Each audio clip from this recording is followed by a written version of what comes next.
Hola amigo, ¿qué tal? Bienvenido a Algo Más que Vivir. Aquí tengo dos bolas que aparentemente son iguales.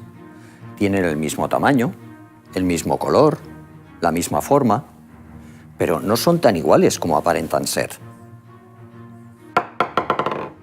Una es pesada y la otra es ligera. Una está rellena de resinas plásticas y la otra es hueca. La una se usa para jugar al golf y la otra para jugar al ping-pong. Ambas sirven para jugar, pero cada una lo hace de una forma distinta. Una tiene rapidez y la otra resistencia. Una es para distancias cortas y la otra para largos recorridos. A las personas nos ocurre igual que a estas bolas. No todos tenemos las habilidades y capacidades para las mismas cosas. La cultura en la que hemos crecido, la formación que hemos recibido, la educación que hemos adquirido y los factores de inteligencia que tenemos cada uno de nosotros son distintos. Esto da una variedad enorme a las capacidades y posibilidades de cada uno. Desde quien es habilidoso para arreglar cualquier desperfecto que surge en la casa, hasta quien es capaz de inventar lo más sofisticado.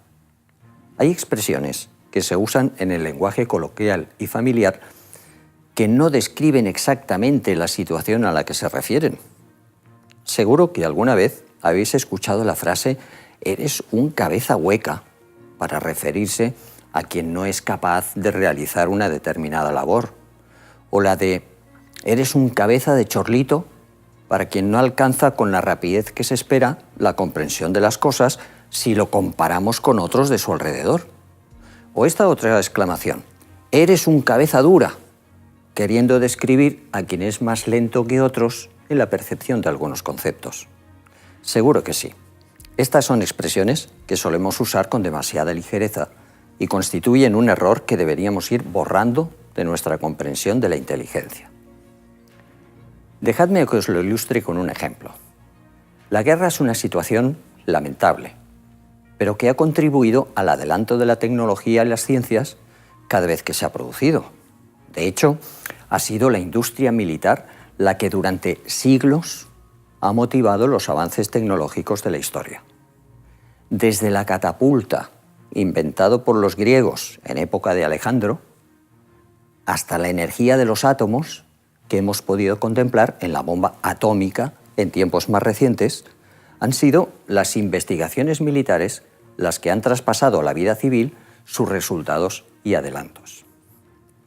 Vemos, pues, como muchos de los aparatos que usamos en la vida diaria han tenido su origen en aplicaciones militares. La leche condensada, el reloj de pulsera, el radar o el bolígrafo son solo unos ejemplos de ello. Pero no solo la física o la mecánica se han visto beneficiadas de esa situación. Otras ciencias también lo han sido. Durante la Segunda Guerra Mundial, norteamericanos y japoneses luchaban entre sí en el frente del Pacífico. La contienda comenzó por la mañana del domingo 7 de diciembre de 1941, cuando la base naval que los norteamericanos tenían en Pearl Harbor, en el archipiélago de las Islas Hawái, recibió un ataque por sorpresa de más de 300 aviones japoneses. A partir de ahí, numerosos combates navales y aéreos se desarrollaron en todo el Océano Pacífico. En sus luchas, ambos bandos hicieron prisioneros a soldados del ejército contrario. Los militares norteamericanos sometieron a los prisioneros nipones a exámenes médicos y psicológicos. En los exámenes psicológicos se les aplicaron los tests de inteligencia usados en la época en Estados Unidos. Los especialistas que evaluaron esos tests y analizaron los resultados se alarmaron debido a los bajos resultados obtenidos por los soldados del Japón. Terminada la guerra y restauradas las relaciones diplomáticas, los académicos norteamericanos quisieron dar la gran noticia a las autoridades japonesas de lo poco dotados que estaban sus soldados. La sorpresa fue mayúscula. Sus interlocutores habían sometido a sus prisioneros norteamericanos a pruebas de inteligencia japonesas, obteniendo resultados igualmente bajos. A partir de esa circunstancia, los académicos y científicos americanos y japoneses se pusieron a trabajar el tema. ¿Cuál fue la conclusión? Fácil.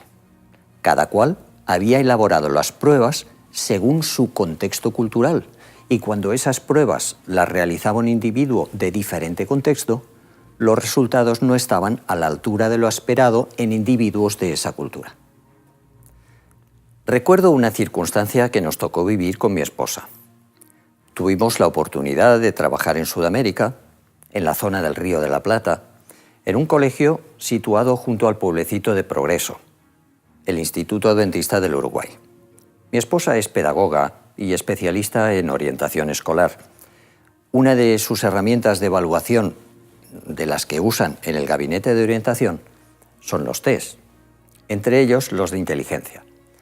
Comentando con otros colegas de la zona y sabedoras que ella era española, le preguntaron acerca de uno de los ítems de un test confeccionado en España y trasladado a otros países de habla hispana.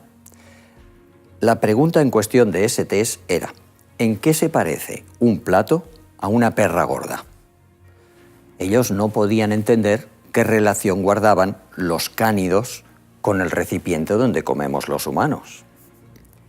Ella les explicó que en el momento en que se confeccionó esa prueba, en el territorio español a las monedas se les llamaba perras, y concretamente a las de 5 céntimos se las conocía como perras chicas y a las de 10 céntimos como perras gordas.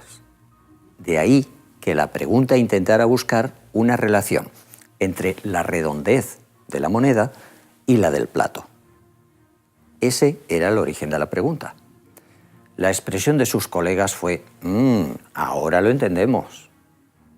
Evidentemente, la relación no era entre un plato y la hembra de un perro, sino entre una moneda redonda y una pieza de loza circular. No cabe duda de que el contexto en cada lugar tiene unas implicaciones para los individuos de ese lugar y puede no tenerlo para los de otro lugar. Lo mismo ocurre con la inteligencia.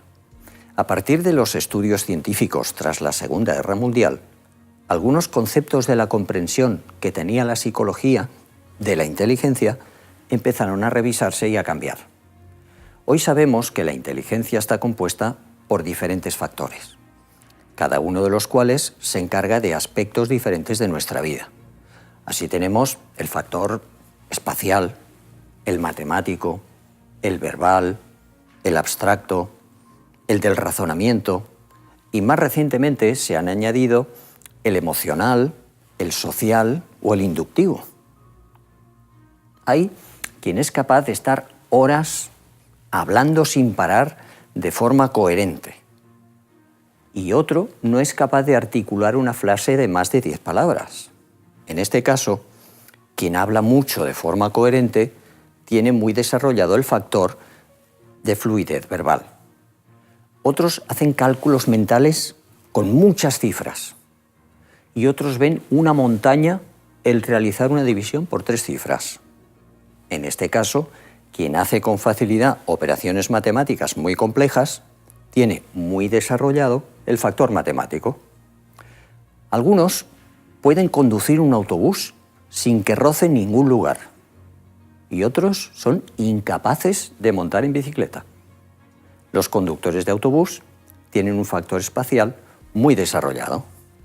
Todos tenemos todos los factores de la inteligencia, pero por naturaleza algunos están más desarrollados, por educación podemos ampliar otros y por cultura aumentar otros distintos, todo lo cual da lo que somos.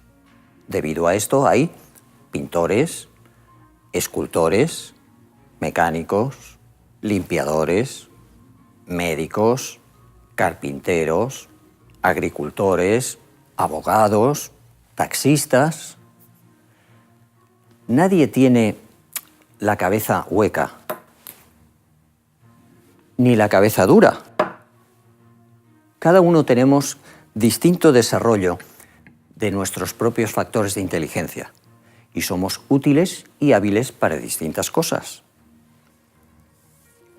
La Biblia nos insta a no tener menosprecio por nadie, por pequeño o por poco dotado que nos parezca.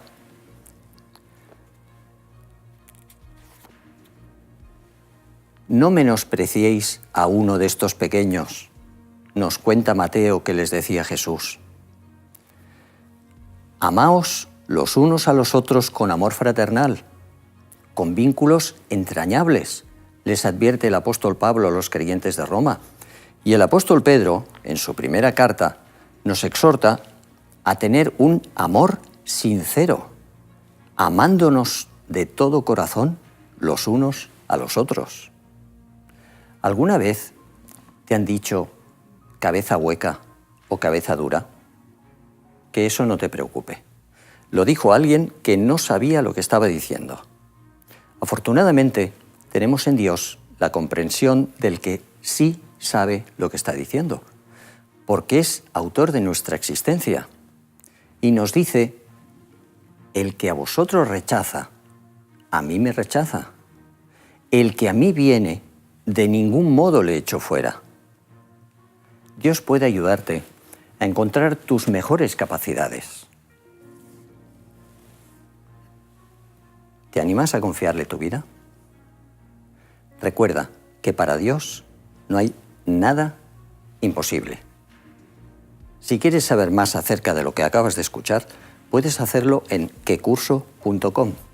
Y si deseas compartir tus inquietudes con nosotros, escríbenos a hola@homemedia.es.